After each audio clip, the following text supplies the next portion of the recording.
remember that the scholarships are in the form of graduate teaching assistantships. The scholarships are in the form of graduate research assistantships.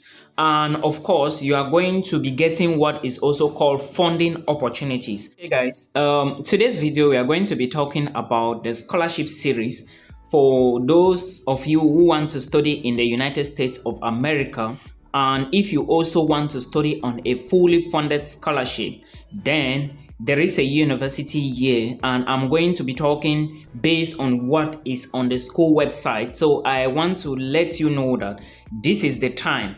Okay, so if you are looking for scholarship options or opportunities, this is the time you should apply to schools in the US. So I'm going to be bringing you a lot of schools, and also please remember these scholarships. If you want to study a master's or PhD in the United States of America, you should understand that these scholarships are going to be given to the best. Now, remember that the scholarships are in the form of graduate teaching assistantships. The scholarships are in the form of graduate research assistantships. And of course, you are going to be getting what is also called funding opportunities. These funding opportunities are in the form of graduate teaching or graduate research. But there is still another way you can get funding. How to get the teaching assistantship or the research assistantship only depends on the supervisors. Now, there are some schools that you can apply without contacting supervisors.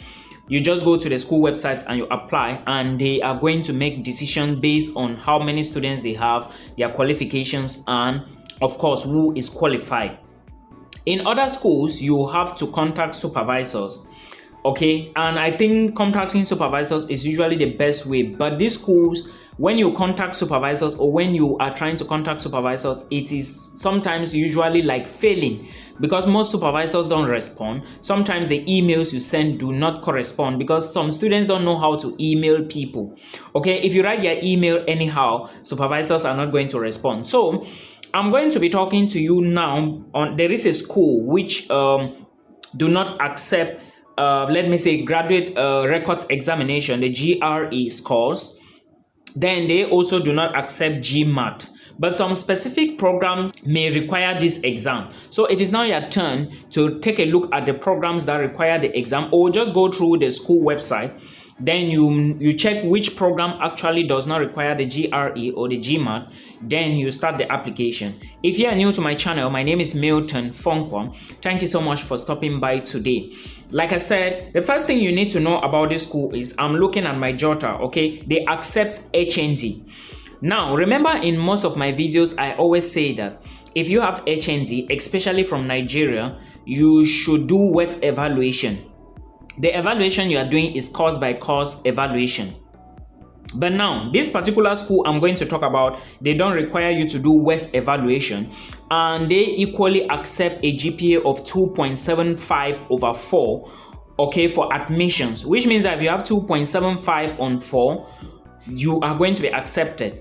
Now, your HND is also good, but there is something I want you to do. If you want to apply to this school, let's say for Masters and PhD, if you want them to really accept you for Masters and PhD, use your ND, okay? And also attach your ND to your HND transcript. Like if this is your ND transcript, this is your HND transcript, attach the ND on your HND, put the HND at the top.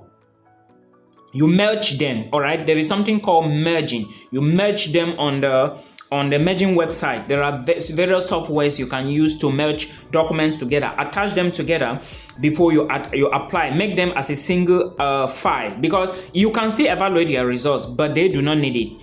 Okay, then another thing you need to know is that there are particular programs that need higher CGPAs. So you need to also put this into consideration. Now, for those who will be asking what is the name of the school, the name of the school is called West Virginia University. Okay, West Virginia University is the school in the United States of America that needs all of this. There are a lot of programs that they offer, from arts to sciences to social and management sciences to engineering. So it just depends on you and what you need to know. Now, let me say it again that if you want to apply to West Virginia University for Masters and PhD, please review your documentation. requirements vary a lot. They will need recommendation letters, they will need statement of purpose or motivation letters. It may be that they are asking for personal statement.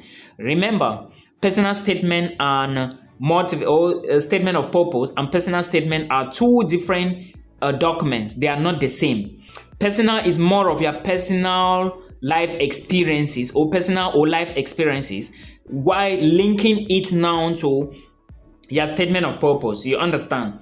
Now, remember, your statement of purpose will carry more of your research and what you want to do. Definitely, you should have checked the program website. But like I said, you need your transcripts, you need your certificate, you need a motivation letter, you need a recommendation letter, and of course, you need portfolios. Portfolios, have you done research before? Have you done voluntary activities, internship experience? Do you have them? Do you have all the documentations? So take a look at the website. They do not accept GRE and GMAT, and you need to know. Remember, any good school that remove these barriers for application will usually get, like a school in the United States, if they say they don't accept this, they don't accept GRE, they don't accept IELTS, they are accepting lower GPAs, because most schools will obviously ask for a GPA of 3 on 4.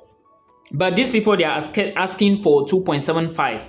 And schools like this that would lower their requirements, they will always have a lot of applications, tons and tons of applications. So it is now your time to put in a very strong application, put in a very competitive application, because you also have other candidates like you who would be vouching for the same position.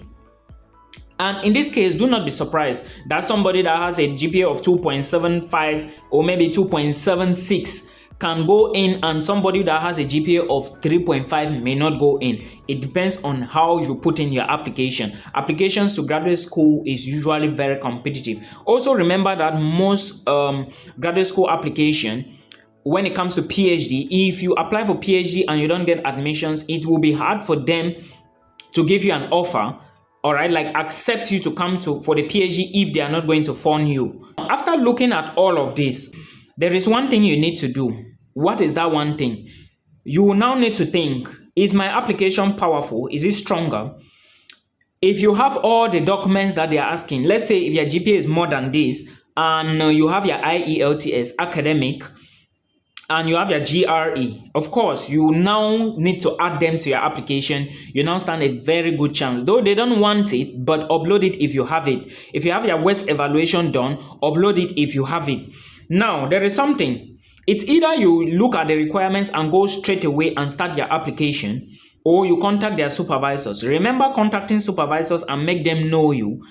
It's a great way to get the scholarship. But again, the admissions committee or the scholarship committee is going to take a look at all the applications. Not because you contacted them that they are going to give you funding. No, they want to give funding to the best students. So please put this into consideration. It is very, very important, okay? So this is one of the schools. And again, do you have an application fee waiver? Well, it depends on the school. Some schools will give you application waiver codes, while others will not, okay? Now, there is still another way you can speak to the school to waive your application fee. And which way is that? You write directly to the coordinator of the program that you want to study. If the coordinator accepts that they are going to waive your application fee, then you are in good terms to go, all right? But if they say, because some schools will tell you clean and clear that it is non-waivable, but also understand that they are going to be very competitive. So my advice again is, when you are applying to a school like this, do not put your eggs there. Apply to many more schools. As someone who has been teaching internationals, I will boldly say that draft a list of like 10 to 15 schools, then you start your application with. But remember, if you are applying for masters and PhD, you need recommendation letters. And these recommendation letters are not like in paper form. Your recommender will submit the recommendation letter online. Okay, a link will be sent to him, to her or she, to he or she, and he will type everything online. So it's not going to be easy. Please contact your supervisor, your recommenders on time. Okay, I'm telling you this because I've been in this process and I know what it means. So please do not say Milton didn't tell you. Remember, if you get funding opportunities, it's going to be in the form of graduate teaching assistantship, graduate research assistantship, research assistantship, where you assist the faculty. Teaching assistantship means you teach as a graduate student, and research assistantship means that you help in research. Okay, then among all of this, you are going to still be getting payment every 15 days. United States pay like 15 days after. Okay, so you are going to be paid while you study for free, but that is your own advantage of going to grad school. So please put all of this in